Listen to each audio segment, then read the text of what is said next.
Lip Smackin' Campin' is brought to you by MSR Stoves and Cookware, makers of the legendary Whisper Light stove and the award-winning Reactor stove system. MSR has been fueling outdoor adventure for over 40 years.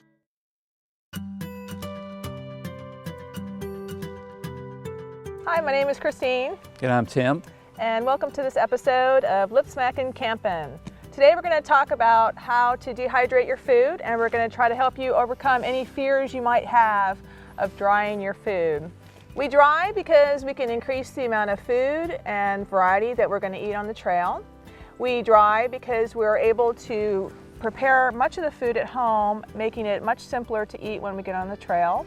We are able to control our nutritional content. We're able to make the food more durable, last longer, stay in your pack longer, withstand pressure in your pack. And finally, and most importantly, we dry to reduce the weight of the food significantly. So basically what you're doing is we're taking the moisture out of your food. One of the reasons we do this is because it will stop bacteria, mold, and whatnot from growing in your food, so your food will stay longer in your pack. It's important when you're working with your food, especially if you're going to touch it, that your hands are clean because you don't want to get any germs directly on your food. Okay, so let's take a look at some of the food that we've dried for you. Over here we have spaghetti leather. So this is spaghetti leather, and this is a 26-ounce jar of spaghetti leather, and it has been reduced to 3.5 ounces of leather. And if you take a look at it, this one's dried pretty well, so it's a little brittle. Often it'll come off as just a giant sheet, and you'll break it into small pieces and then stick it into your bag and then rehydrate it on the trail. Let's look at some other examples of dried food. Over here we have salsa. So this is basically a 16-ounce jar salsa put on a dehydrator tray, a line dehydrator tray. And when you get to the trail, you can add some water. Just even cold water will work for this. And you can make tortillas, fry up some tortillas while you're at camp, and then dip them right into the salsa. This is beef jerky. Beef jerky can also be prepared in a dehydrator or an oven. This is the jambalaya recipe that we prepared in another episode for you. This is an example of dried beef. This is called gravel, and it's essentially dried. We try to get as much fat out of the meat as possible when we're drying so that it doesn't go rancid. So keep that in mind. You want to go lean, and you want to get as much of that fat out as possible. But then this will reconstitute on the trail wonderfully. If you are a vegetarian, you can dry Morningstar grillers. They're fantastic for that. They dry wonderfully, and they really do taste like beef. This is basically me throwing a bag of frozen vegetables onto a tray to be dried. It's just very simple. All I do is just pour it on a tray and we go. This is a can of pineapple. This is fresh peaches that have been dried in the season. So here in the South we have peach season, and so I'll buy boxes of peaches and then I will cut them and dry them. These are strawberries, these are blueberries, and over there we have a fruit leather, which is a basically pureed fruit and then laid out on a line tray and dried. Some of the rules for drying include you want to dry things as thinly as possible, so you wouldn't want to dry a whole peach, for example. You'd want to cut it into sizes that are about 1/4 inch. You want to make sure that things are equidistant from one another. You don't want them to be on top of one another. You want to get as much airflow through the dehydrator tray as possible. And so some items would need a liner, or you can line with parchment paper. Others, like the peaches, you would just use the original tray. Take a look at that. That is under there, and dry directly. Obviously, when you use a liner, you're going to slow the drying process a little bit. Often when you have small pieces, they'll fall through the mesh and land on the tray below and or on the bottom, and you kind of lose some food that way. So it's one of those things that you have to decide about.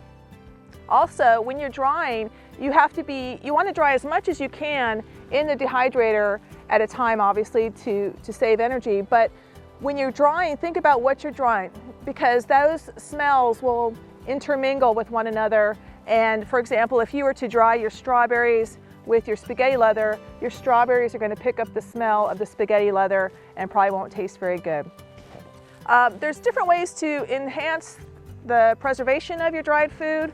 One of them, for example, with fruit, You can dip them in pineapple juice or lemon juice, or add some like a citric acid base. Something more natural is our preference.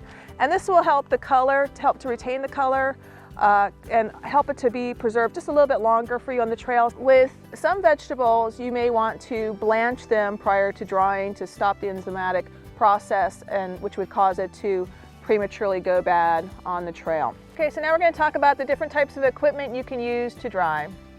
Right, and there's two general classes of food dehydrators. There's the rectangular dryer that you see here.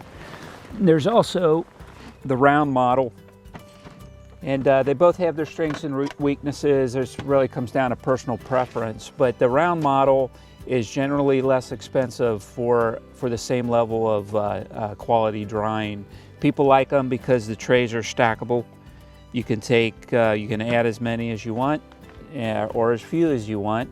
Again, the price is pretty reasonable for what would you say, the price of a good blender. You can buy yourself a good round dehydrator. Yeah, and you can find these pretty much anywhere. Yeah, and they give very good drying results. The design, if used properly, they provide very even drying, but people don't.